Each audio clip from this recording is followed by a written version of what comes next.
I went to Atlanta, Georgia, in the United States. I slept in a house the name of the family withheld for at least diplomacy reasons. Where I slept in Atlanta, the family I went, that hosted me in Atlanta, I went for an event. That same family, the mother of the house said something to me that struck me. He said that the day Father Ejike Mbaka came for crusade in Atlanta, that same room I slept was the room he slept. The bed was there. And he said that what struck him is that Father Ejike Mbaka never slept on the bed throughout his day. Yeah. That Edo was in the bed, or Biafra, he never slept on that bed. He was sleeping on the ground. As a seminarian in Bigad, I encountered Father Bene. Father Bene is from Enugu. More than a secret Father Mbaka that he's always sleeping in the chapel. No, chapel. Father Isogo Raphael, the chancellor of Nnewi Diocese, is a very good classmate. They were prayer partner all the way from Senior Seminary. He said the same thing. That the genuineness Father Mbaka made, at times he was even going there. The current chancellor of Nnewi Diocese. No, I'm just trying to cite some example. This sacrifice Father Mbaka made, nobody heard it. The time I was a seminarian, I encountered another monk in Ohum Monastery who said something that Father Mbaka goes to Stations of the Cross in Ohum Monastery privately with his knees. He said he can even go do it for like 18 hours. Throughout the day he will not eat. He can stay 3 hours in one station saying, okay, another message direct from God. By this time tomorrow, Abacha will be no more. Okude and adoration will say to us. Now, Father Bemonso, on the other hand, I have lived with him. When the first day I encountered him, he told me his stories of what he passed through. To the extent that assassins are waited in front of his door to shoot him because he was busy snatching many occult people away from occultism and Father Bemonso goes into the desert to go and lavish his life there. He has never used his mouth to say it. It's not that people will not see you. People will talk. But people are the ones who are supposed to talk. Why am I saying all this? I just want to appreciate Father Bemonso, Father Manuel Obimma, who his charity and Mandoro Solono, Mandona Akosala, poor people, Mando Merife, Mo and the day he gave me 10 million naira, he did not print it on a check to display. So me got yes, sir. He gave more man they come. He had to make him the American. So what do I have to do for him? So many Catholic priests. When I was flying back from the United States in the plane, I met Father George Ademike, one of the secretaries in the Sullivan Archdiocese. He went for a conference in Michigan. He flew through Chicago. I flew through Houston. We met in Frankfurt. So we flew together down to Lagos. So we got talking inside the plane. He said that Bishop Ayo Maria Atoyebi of the blessed memory, in the year 2000, during every charismatic in this nation, we know this story. He was ministering the charismatic conference because Archbishop Bilingo was to come. He did not come then. Bishop Atoyebi took over. And the theme was Jesus the healer, the healing power of Jesus in the blessed, or something like that. He said they now assemble the sick people, the lame, so Father George Ademike is not even into charismatic ministry or academic, he's a dogmatician or Rome. So, but he went to that conference, he had been a charismatic maybe in the seminary. He said before him for the first time, he saw healing direct.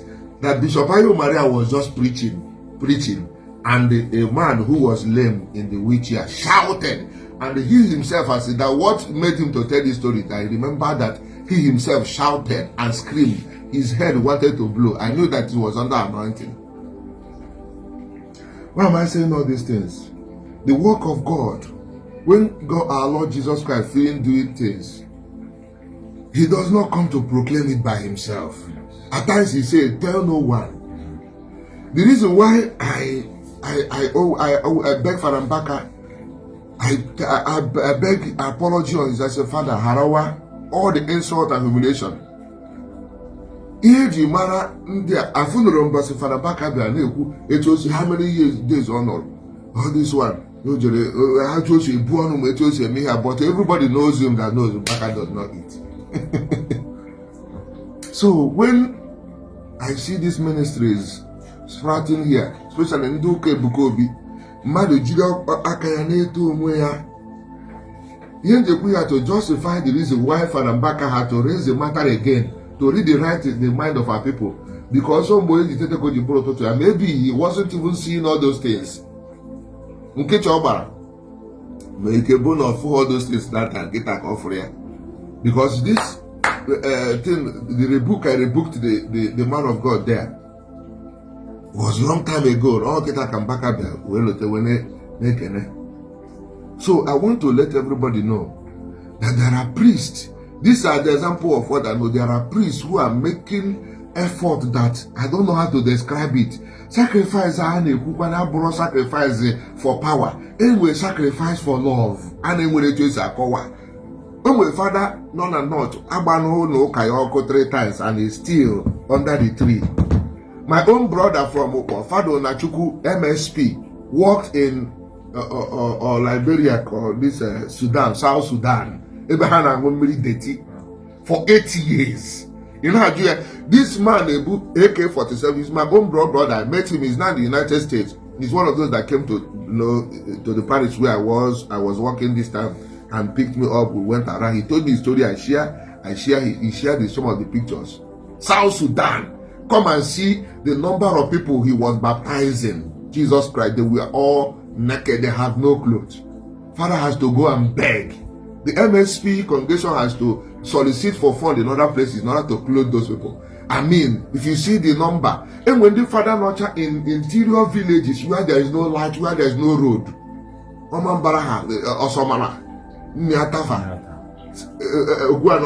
the places in interior suburb, villages that we are violent, that yet they pay the price. Paying the price, or going away no customers, let retain or customers who will transmit the love of Jesus. Anybody blackmailing the priesthood of Christ for you is just want to destroy you, because the priesthood of Christ is the prolongation of Christ's Paschal mystery, where Christ multiplies himself so that his love for humanity will be perpetual. He did not call us because we are perfect. So anybody using our imperfections or mistake or one priest to generalize and make you begin to see us as idiots. No, Messiah. In what the father you have in diaspora now roar on a community, and we come and we can't let Jacoka. But the money Jide go far, I be edging on your fair with $1, split it into 5, be carried to an offering. That's one of my mentors. I don't want to call his name. In the United States of America, one of the big priests in anointed. The day I went to this priest, I don't want to call his name, but those who know him.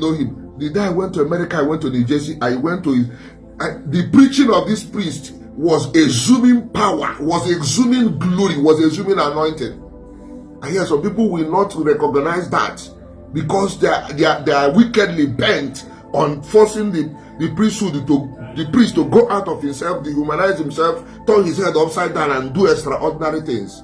But our way, the ways of God is a very simple way.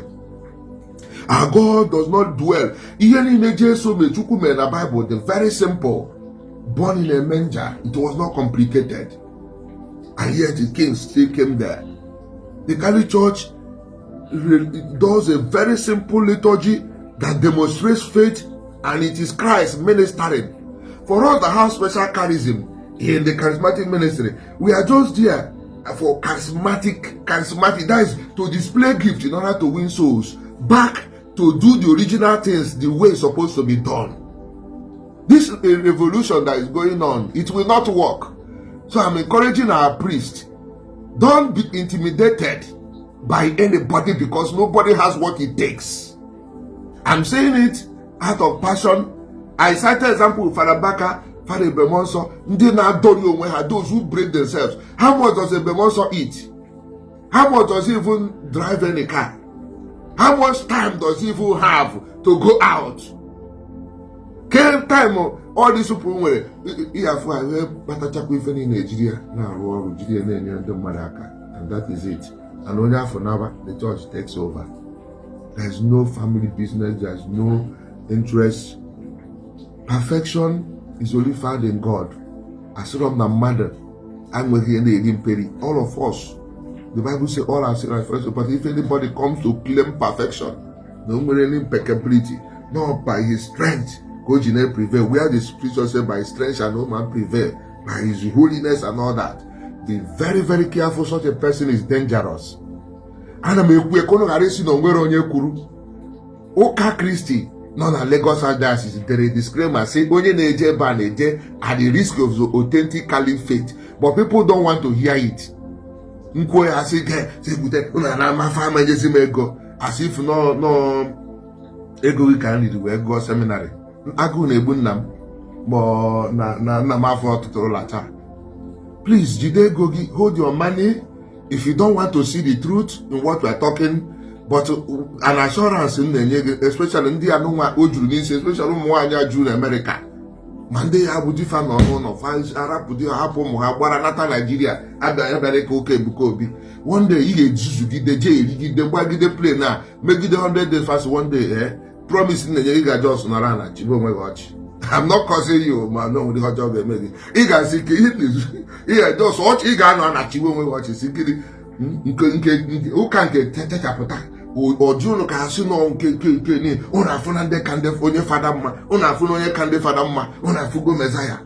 One do Nugan or Anna, Chibo Munotch. I'm telling you, that's an assurance. Go and mark it. I don't need support to proceed when you can. Waiting this individual. Where is your name? Because even sorry, you emoji so all parents so far display a cover rubbish. It was make all work and one. You must make control and empower. You are giving him an economic empowerment. And he hold you when they sell with the glory of your children. All of you need to okay because be a no more nanya man of an progress. And then none of my forum can you because I made it announcement there. When you hear Melatara Kono any testimony. Jenny Kauke Bukobi, Ono Kasiaya, One no more, and you need to be America and other places. Ono Kabuke Bukobi for Casio, no more, and you're married to Fadi. And you know, but you don't want to learn. So, and make a reference back for Oku, may Feneke for the Bemonso, Nambon Aba, Ichigosi, and the father, Ade Adalora, Iji for the Bemonso Pota, Kuku. Bakago na Anambra. If I can't try and damn maganeme.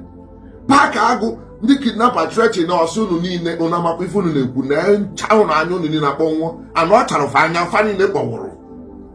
When I want my poor me, Memona Aquaco comedy, Abba Bramia, I told him, was he to hands you could me? So I lay boo, I got the anga, when Oboro today can fight to an insurgency. And I call one effect. Una gente, the father with the shepherds. When you see my window, Papa Tassi no long shepherd na Barasue. When I build the empire, I need real estate na Kedafo Boda, Kedafa Boda animals. Ungwabala, I real estate, I need go now hotel. I so be when I you not. Couldn't go around Guapala. I'm a man nebu, my mama. Rubane.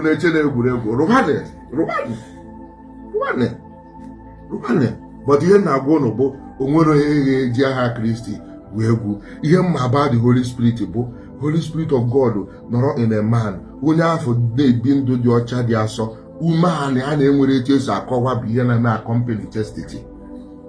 Any chastity that is not established of humility, that you have value for marriage, ọ bụrụ everyday na-achọ ka ịkọwara ndị mmadụ niile na-afụkwa ịkwụwa onye ahụ ọtọ isi kemgbe ị kwara iko last when last dị ume ihe niile abụrụ ihe eji mara mmụọ nsọ ụlọ izuzu na so ka o si etu adịgodi for now. God bless you, Father, Son, and Holy Spirit. Amen. May God have mercy. May God have mercy. In fact, what is going on in the body of Christ? What is going on? Most especially, I want Igbo. Listen, I'm not here to evaluate anybody, to insult Reverend Father or to speak against Ebukobi or to speak against Reverend Father Mbaka. No. But what is going on? Why all this trouble? Why all this attack? Why all these things? Are we still brethren? What is happening? Upon a Reverend Father, no only awful Ebukobi manadroma. Maybe we know see me for no something somewhere. Why can't him call him private and talk to him? What is happening? Why all this? In fact, may God have mercy. And right now, those that are not Christians, those that are fighting against the body of Christ, Hajizi here by Salam Baka and the Evangelist Ebukobi and the Father Joy, Hajizi all those things when I mock the body of Christ. Hajizi all those things when I mock Roman Catholic Church. What is happening? What is happening? May God have mercy upon the generation. Reverend Father Mbaka Ekugonke, Reverend Father Joy Ekugonke, many people have been talking their own. What is going on? Please, Ndozi Chineka, Bikonu, Chonu Onungi Siwe Bezi, Dozienu, Bikonu, Iha, Naptangen online. Na bafe Ebukobi na eme nka Reverend Father Mbaka na agwa Ebukobi ekwu onye nke akwu Reverend Father nka na ọ na-eweta trouble in the body of Christ. Chọọ no nun ga-esi wee mee secret meeting kpazie na ihe niile all is too much. Ọ bụ ọ na-eze eweta nkọcha to the body of Christ, most especially in the Roman Catholic Church. I'm not a member of Roman Catholic Church, but ọ na-eweta nkọcha and ọ na-eweta disgrace. Bikonu, ife nke is too much. Bikonu, kachineke gozi onye ọbụla niile. Thank you and God bless you.